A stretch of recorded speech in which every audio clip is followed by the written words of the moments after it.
ಇಂಡಿಯಾದ ರೋಡ್ ಮಧ್ಯದಲ್ಲಿ Civic sense ಇಲ್ದೇ ಇರೋ ಎಜುಕೇಟೆಡ್ ಪೀಪಲ್ ಹೇಗೆ ಕುಣಿತಿದ್ದಾರೆ ಇಲ್ಲಿ ನೋಡಿ. ಅಲ್ಲಿನ ಜನ ಆನ್ಲೈನಲ್ಲಿ ಪೋಸ್ಟ್ ಮಾಡ್ತಿದ್ದಾರೆ.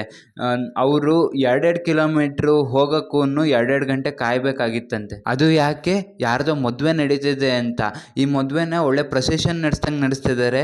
ಎಲ್ಲರೂ ಕುಣಿತಿದ್ದಾರೆ, ರೋಡ್ ಮಧ್ಯದಲ್ಲಿ ಕುಣಿತಿದ್ದಾರೆ.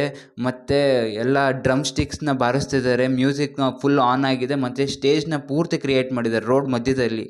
ಅದರಿಂದ ಟ್ರಾಫಿಕ್ ಜಾಮ್ ಆಗಿದೆ. ಎಲ್ರಿಗೂ 2 ಅವರ್ ಆಗ್ತಿದೆ. ಒಂದೊಂದು 2 ಕಿಲೋಮೀಟ್ರು ಹೋಗೋಕ್ಕೂ 2 ಅವರ್ 3 ಅವರ್ ಕಾಯಬೇಕಾಗಿದೆ. ಇನ್ನೊಂದು ವಿಷಯ ನೋಟಿಸ್ ಮಾಡ್ಬೋದು ಏನಂದರೆ, ಇಲ್ಲಿ ಪೊಲೀಸರು ಆ್ಯಕ್ಷನ್ ತಗೊಳಕ್ಕೆ ಬರ್ತಾನೆ ಇಲ್ಲ. ಈ ರೀತಿ ಅಥರೈಸ್ ಇಲ್ಲದೆ ಅಂದರೆ ಪರ್ಮಿಷನ್ ಇಲ್ದಲೇ ಮದುವೆ ಪ್ರೊಸೆಷನ್ನ ತಗೊಂಡೋಗೋಕೆ ಆಗೋದೇ ಇಲ್ಲ. ಮತ್ತು ಅದು ಬಿಟ್ಟಾಕಿ ಈ ರೀತಿ ಮದುವೆ ಪ್ರೊಸೆಷನ್ನಿಗೆ ಯಾವುದೇ ಅಧಿಕಾರಿಗಳಾಗಿರಲಿ, ಪೊಲೀಸ್ ಕಮಿಷನರ್ ಆಗಿರಲಿ ಪರ್ಮಿಷನ್ ಕೊಡೋ ಹಾಗೇ ಇಲ್ಲ.